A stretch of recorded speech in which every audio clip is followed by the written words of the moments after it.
All right, so last time we did a lot of maps, discussions about whether they went east or west from Central Asia, and I concluded that Unibly was probably saying that they went to the Pacific to use the barges to go over to the New World. So there we go. We'll leave it at that because it was interesting enough to try and get all that done. All right. So let's do Jared on the Steps, the moving host. Ether's account of crossing the plains is an Asiatic idyll, Idyll. Nothing essential is missing. First of all, the steppe is darkened by flocks, both male and female of every kind, and if we look more closely, fowl, fish, even bees, and seed of the earth of every kind are not wanting. Moreover, the brother of Jared was instructed to admit to his company anyone whom he felt like taking. Also, Jared thy brother and his family, and also thy friends and their families, and the friends of Jared and their families. Here is another striking contrast with the Lehi story. Unlike the people of the sands, these ancients do not form their societies on the basis of blood relationship. The friends of Jared and the friends of his brother are two separate groups, as they would not be if they were relatives. Apparently, whoever is a friend is a supporter and a member of the tribe, and this rule, significantly enough, has been a basic law of Asiatic society from the earliest recorded times, when the formula, "I counted them among my people," was applied to whatever people a king could subdue, regardless of race or language. See the Western Political Quarterly, number 3 from 1951 for that reference. And I mean, that's true too. I mean, think about it, how many times people are part of your friend group that you would consider yours, or you claim them. You know, it's, that's very strong in my family. You become part of the tribe. And so that makes perfect sense to me. All these families with their herds and their baggage moved through the valleys and out over the plains with the intent and expectation of becoming a great nation and finding a promised land, in all of which there are typical Asiatic nomads of the old school, as a few examples should make clear. Ammianus Marcellinus, writing in the 4th century AD, describes the Alans on the march as resembling a moving city. All the people of Asia migrate in the same way, he explains, driving vast herds before them as they go, mounted on the backs of beasts, with their families and household effects following along on their great ox-drawn wagons. In spite of their wealth of cattle, says Ammianus, the people hunt and plunder as they go. The Huns, who defeated and supplanted the Alans, kept their same customs, as in turn their successors, and so on. And he's giving references to books that show this. Until the 13th century, William of Rubruck, traveling as a spy and observer for Louis IX of France, uses almost the very words of Ammianus. On the next day, we met with the carts of the Sakatai, laden with houses, and I thought that a mighty city came to meet me. I wondered also at the huge droves of oxen and horses, and at the flocks of sheep.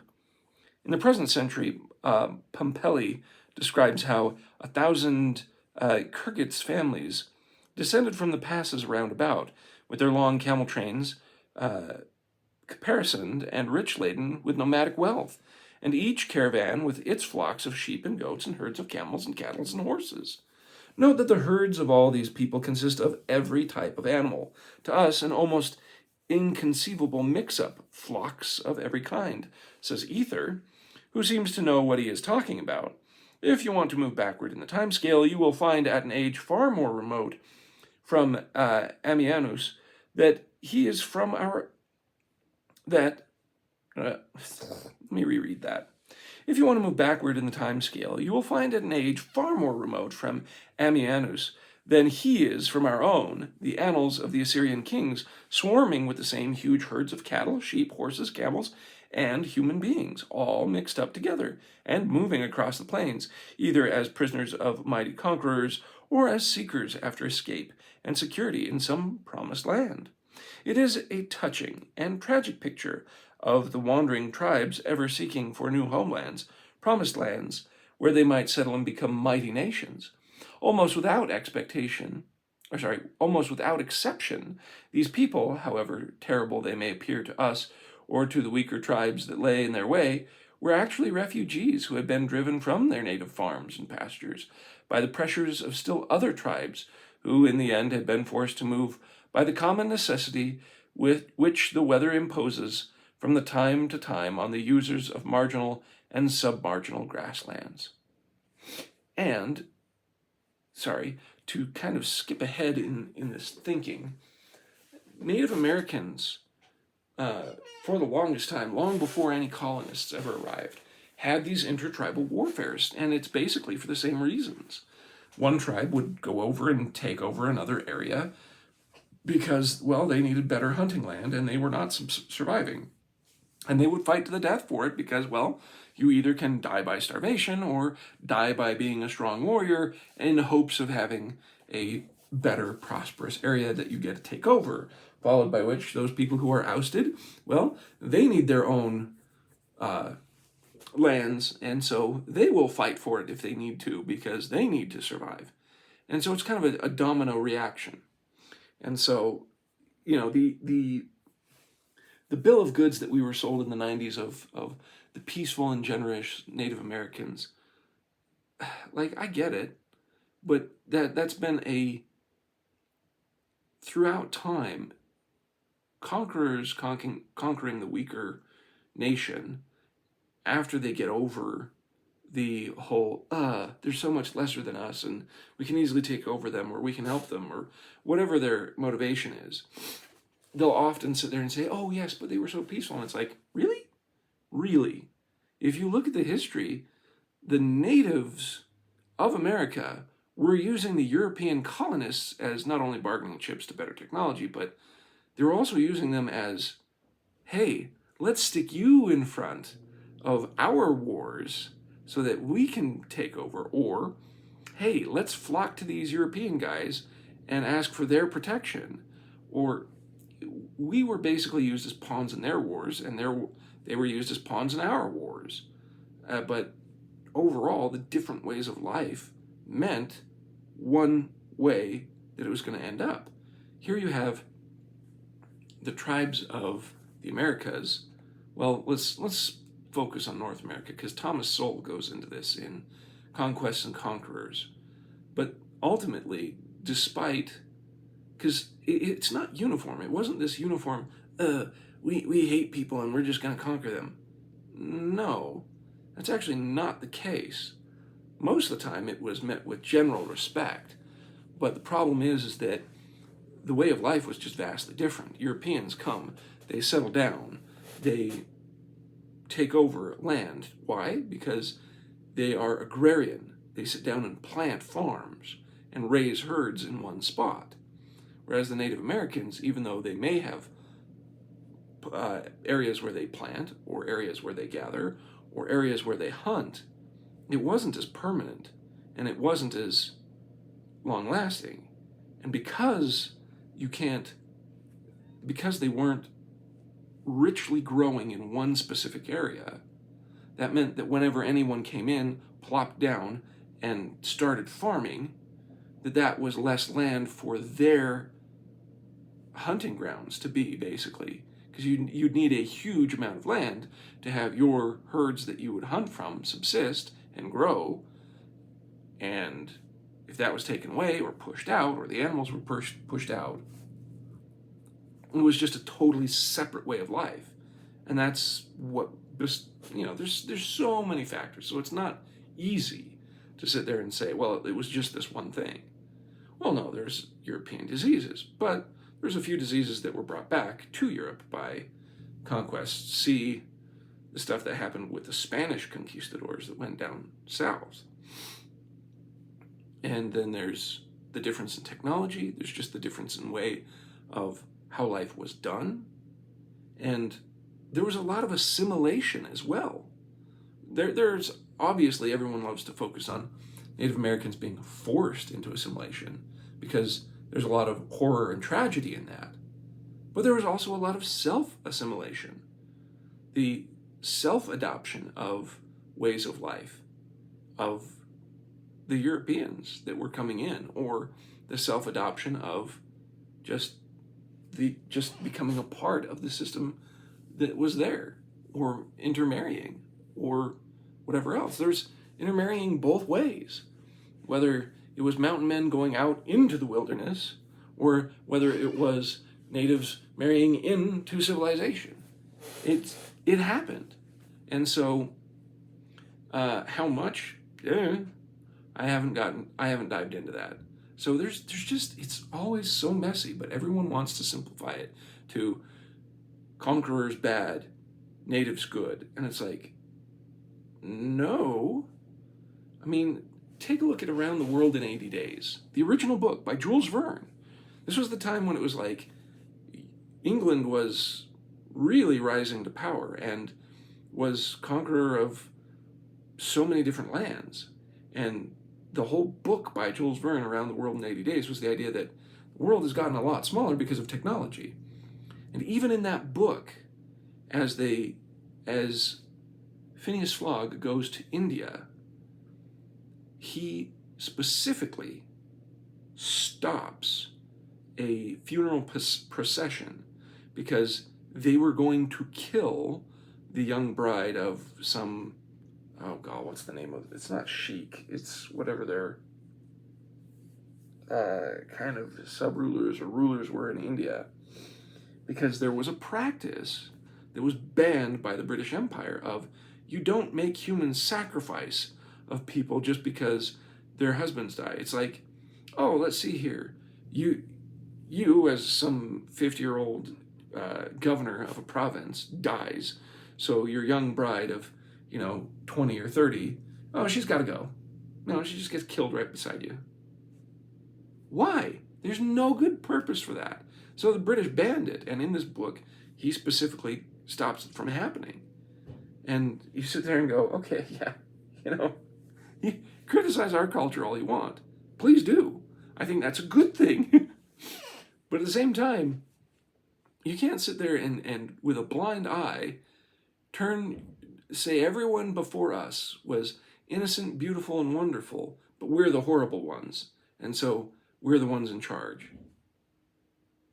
No, it doesn't fly when you look at real history. In South American areas, there was the Caribs. Sorry, there were Caribbean tribes that were cannibals, that were fighting against the passive tribes that Columbus came in contact with. He fought against other native tribes because they were waging war against the peaceful trading tribes that they had. And so that's how Columbus fought natives here, because he tried everything he could to be friendly to the natives here and stop his men from committing atrocities. Not that it worked very well at many times, but he did his best. So Columbus was doing everything he could to do what was right. His men, not always. And then, they got mixed up in things that they didn't fully know because they didn't know the extent of everything. So it's just life and history is messy. And then you have a human sacrifice in the south part of, Yucatan Peninsula area, the Aztec area. It's just, there's a lot of things that aren't fun throughout history. So this domino effect, so to bring it back, this domino effect of one tribe pushing another tribe is common apparently on the Asian steppes. It was common among the tribes that were not settled places here either.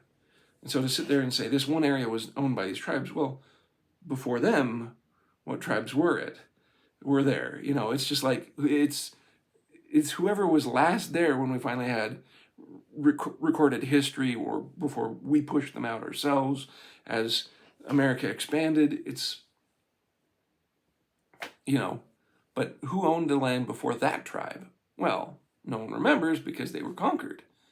But they conquered another tribe that was there as well. And it just goes on and on and on. So, sorry. That was a really wandering example of all sorts of different cultures where it is the whole point is to say it's far too easy to sit there and wash away history of the native people that get conquered, because they were the last to be conquered. So from their point of view, life is unfair and life sucks because of the conquerors. True. But before that happened to them, their culture and their area did the conquering of other people. And those people, it was fair and sucked for them. And before that, they had conquered people. And the world went round and round. And also, it's to show that what he's describing of entire cities moving because of this domino effect, you can see examples of it here in North America. So both of those things. All right.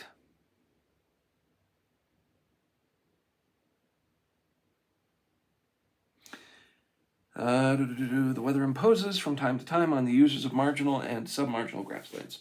If the Jaredites mixed their cattle, they also seem to have mixed their professions. And you might well ask, what were they? Hunters, herdsmen, or farmers?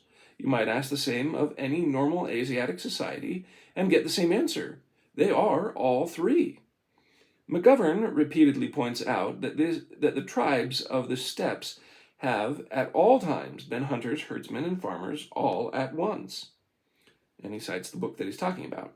And in my recent studies on the state, I have shown that they were the original city builders to the bargain. All the tribes we have just mentioned, for example, were expert hunters, though none lacked animals in plenty. Typical is the case of the Manchu Solons, who, when Miriam destroyed their herds, took to farming, yet plow no more than hunger compels them. And in years when game is plentiful, they do not plow at all. That is, they are hunters, cattlemen, or cultivators, as conditions require or permit. Let us be careful, then, not to oversimplify our picture of what life was like in the first civilizations and dream up Cecil B. DeMille ideas about the primitive conditions that never existed. See? It is a remarkable thing that mentions of flocks of any kind, inconspicuously absent from the history of Lehi, though that story is told in considerable detail. What an astonishing contrast.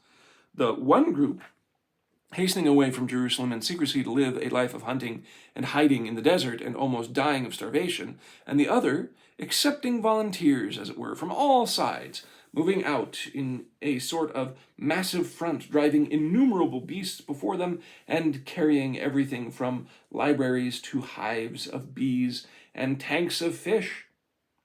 Tanks of fish? Fish, yes. Tanks of fish? I wonder how they would have figured that out.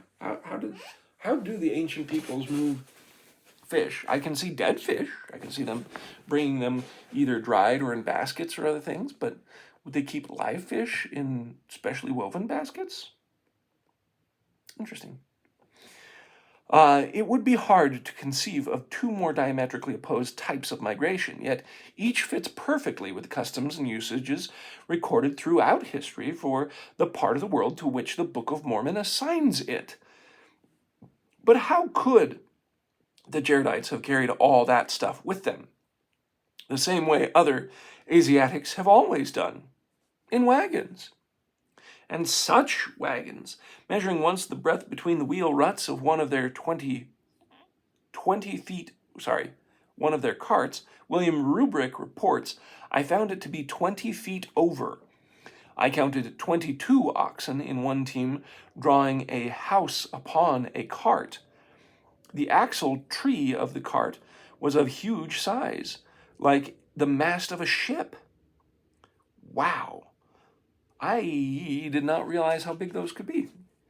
Marco Polo saw the houses of the Tartars mounted upon a sort of cart with 4 wheels. 1,700 years before Marco Polo, Xenophon, Caesarop the Sixth, beheld enormous wagons on the plains of Asia, drawn by 8 yokes of oxen. So that would be 16 oxen, because I would assume the yoke would be 2 each, although I'm not sure about how wide their yokes are. But 8 yokes of oxen, and yet 1,000 years earlier we have reports how the Philistines rolled into Palestine with their families and their possessions, loaded on huge, solid-wheeled affairs drawn by 4 oxen. That comes from Historie de l'Orient.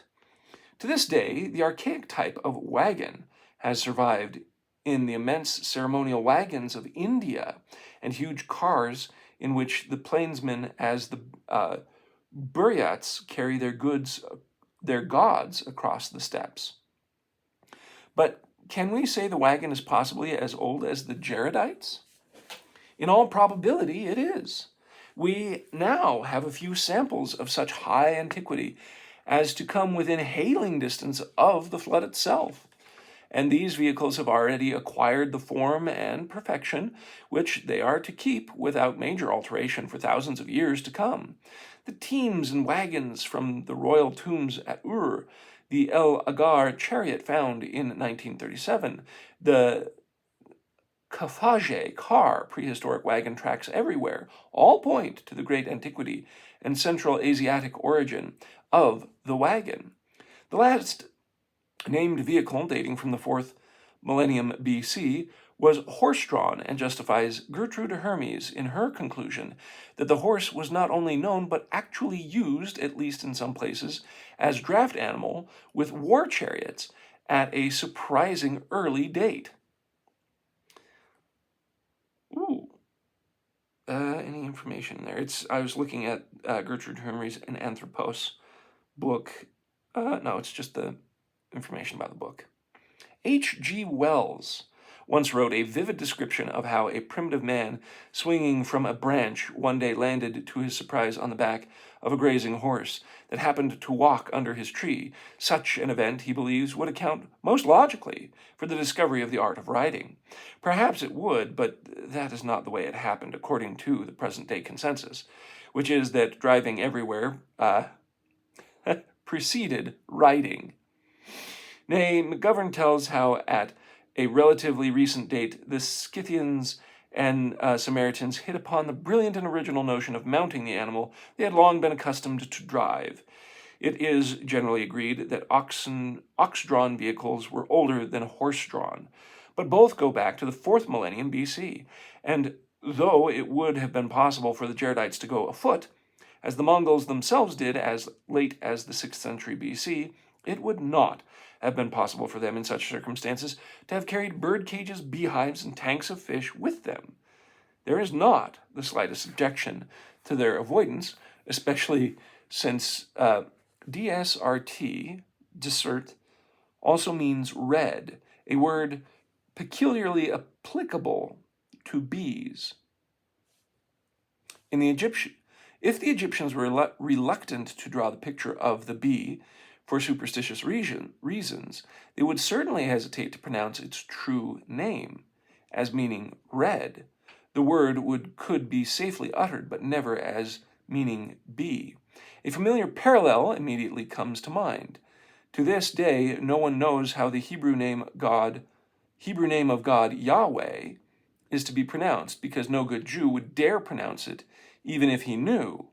But instead, he sees the written word always substitutes another word, Adonai, in its place to avoid uttering the awful sound of the name. Yet, the combination of sounds, HWH, is a common verb root in Hebrew, as such used all the time. There are other examples of such substitution in Hebrew, and there must have been many in hieroglyphic, which, as Keyes points out, is really a kind of double talk. That the Egyptians deliberately avoided avoiding calling the bee resurrect while applying the name to things symbolized by it, and even substituted for its further indicated by another remarkable fact. The bee symbol spread in other directions from its original home, wherever that was, enjoying a prominent place in royal mysteries of the Hittites, turning up in the living archive of prehistory, the Kalevala, and even surviving in Easter rites of certain nations. In all of these, the bee is the agent through which the dead king or hero is resurrected from the dead, and it is in this connection that the bee also figures in Egyptian rites. Now, the original Deseret people, the founders of second civilization, the intellectuals of On, claimed that their king and he alone possessed the secret of resurrection. That, in fact, was the cornerstone of their religion. It was nothing less than the king's secret, the power over death by which he had held his authority, both among men and in the hereafter. If the bee had any part of the profound secret royal resurrection rites of the Old Kingdom, and how else can we account for its presence in later and more popular versions of the same rites? It is plain why its real name and office were carefully concealed from the world.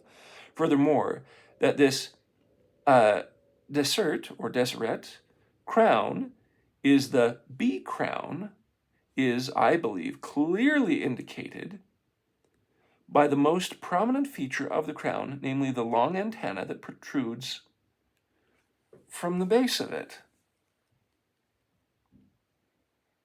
Okay, this is getting very interesting. A more secular and modern thing about a crown with antenna would be, think of Loki's crown from like the Marvel Universe. I know it's a crazy connection, but if you think about the fact that they got the stylization of Loki in the Marvel movies and such from original kind of Norse myth and other stuff like that, that would be kind of an example like that. Other crowns that have antennae or other things like that, interesting. That's really interesting. I'd love to sit down and now look at crowns that have any kind of structure with two long antenna-like features.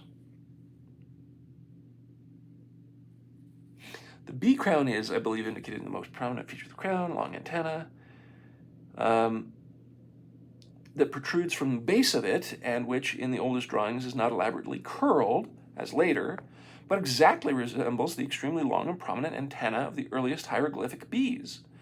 Some entomologists have maintained that the bee sign is not a bee at all, but a hornet, and certain Egyptologists have accordingly read it as such. This makes the business even more mysterious.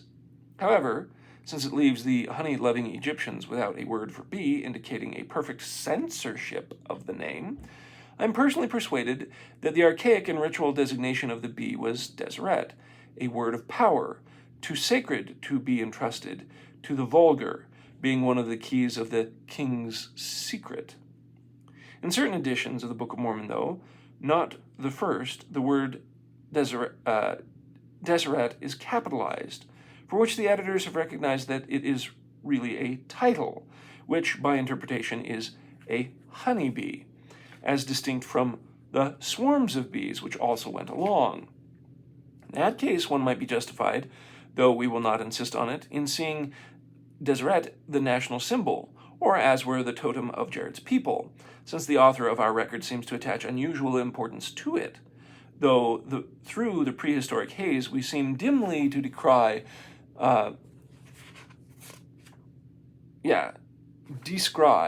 the tribes moving outward from a common center to plant a common civilization in various regions of the earth. All the major migrations, without exception, writes Edward Meyer, which repeatedly in the course of the world history have changed the face of the European Asiatic continent, have moved into distant regions of the West from a point in Central Asia. And of all these great waves of expansion, the most important moved under the aegis of the life-giving bee. We need not resort to speculation, however, to make out an interesting case for Deseret. Let us list the known facts and let it go at that. 1. The Jaredites in their wanderings took with them a honeybee, which they called in their language Deseret, as well as hives of bees. 2. The founders of the second civilization of Egypt had the bee as the symbol of their land, their king, and their empire, to all of which they applied the designation Deseret, or something very close to it. And he gives reference. Actually, let me read that one. It says, the final T in Deseret is the regular feminine ending, not part of the root. Nevertheless, it may not be omitted in designating the bee, the crown, or the land of Lower Egypt, all of which are feminine.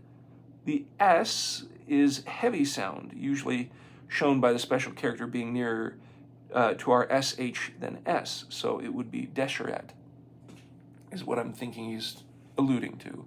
Instead of saying it Deseret, it would be Des or Desh, Deseret. Or, if without the T, which I guess would be a feminine ending in Egyptian, would be Desheret, which might sound like Desiree. Anyway. Shoot, now. So I'm trying to figure, I know in our lovely Deseret, all the saints of God have met. Da, da, da, da, da, da. So I'm sitting here thinking about, I can understand the symbolism of the tree of life being feminine, because Jesus Christ is the fruit of the tree. But I understand there's bee symbolism that we love to embrace because of the Book of Mormon. And that's why Utah is the beehive state and industry and all that and all this other good stuff about,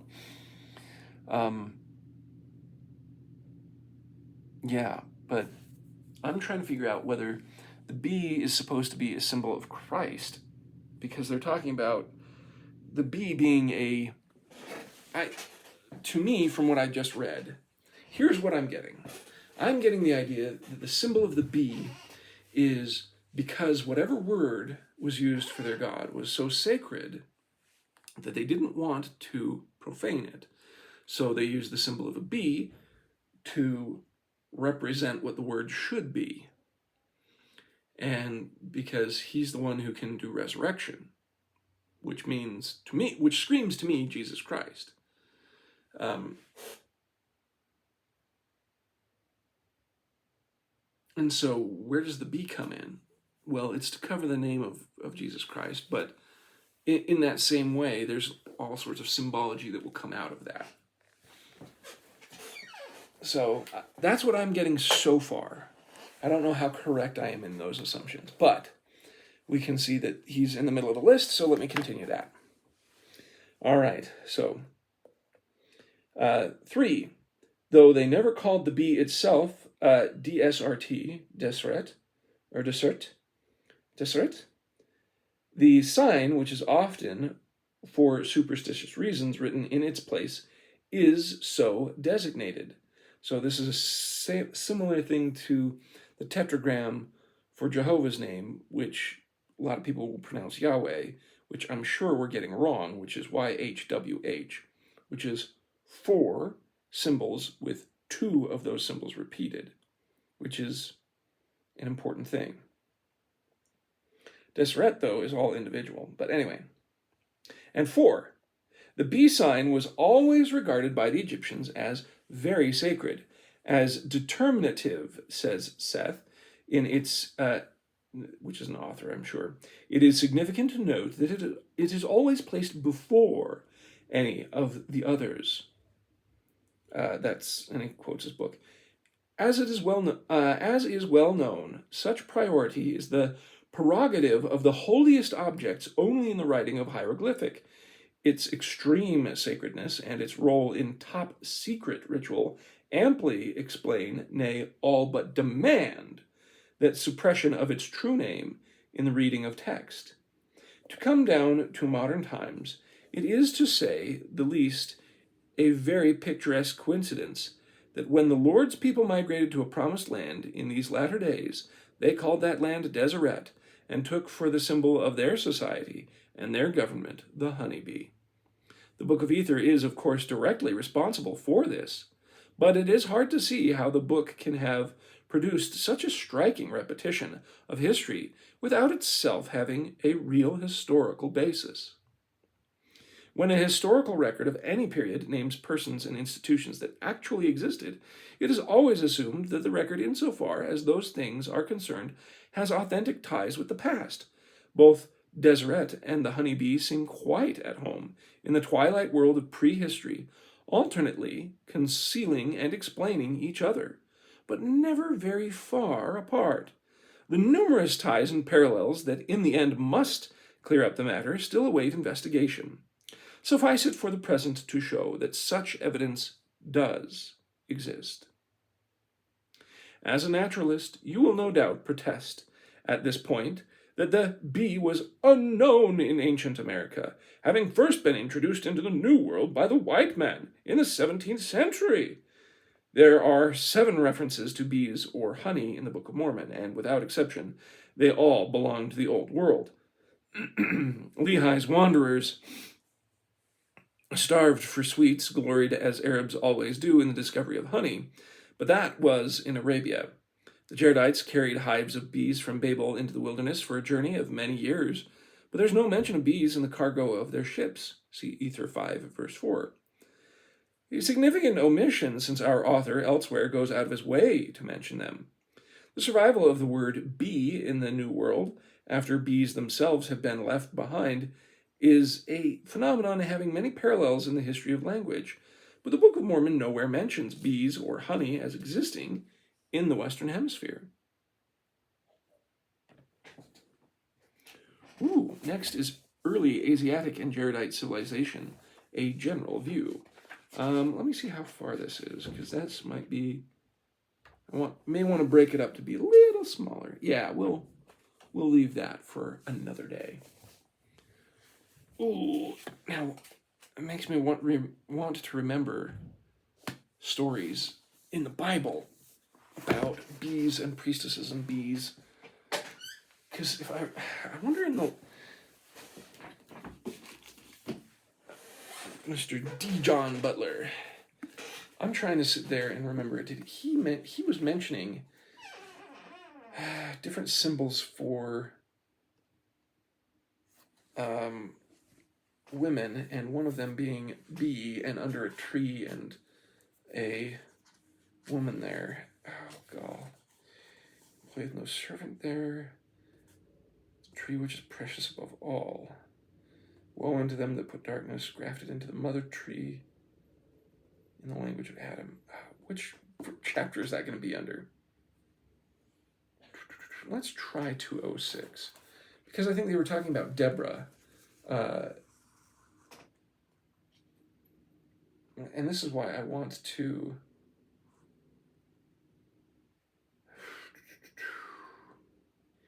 After I read this book, I immediately read all of Revelations, and it felt like I was reading just plainly what was going on. It was amazing. Oh, God. And then there's so much in the Old Testament that I want to prepare for. Like, New Old Testament is next year. And between everything that I've read from Key to the Keystone, Gems of Genesis, and in the language of Adam, and heck, even Lost 116 Pages in this, all this old, I just want to just bring the Old Testament to life so desperately. And I'm not a gospel doctrine teacher, darn it. Which sucks. But there was a discussion that they had of Deborah in the Bible. I don't know. I don't think I would find it easily. But the idea is that Deborah had kind of the symbol of the bee with her, and she was under a tree, and she was a priestess. So I'm wondering if the bee is a feminine sacred symbol, or if it is just a general religious sacred symbol. And why would they choose the bee to be the symbol if they're talking about a God who can resurrect? And so, see, this is my I come alive when it comes to symbols. So I'll have to study more on it. In the meantime, it's another new day.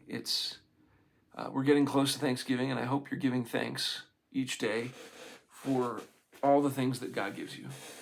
I hope, most importantly, that we can remember Jesus Christ so that we can keep his Spirit with us in our life, so that we can give love, forgiveness, and be counted among them as children of God by being peacemakers, and by children of God by taking upon the name of Christ, by really, truly showing faith and trust in them, and go and do good things in the world. Love you much, and may God be with you.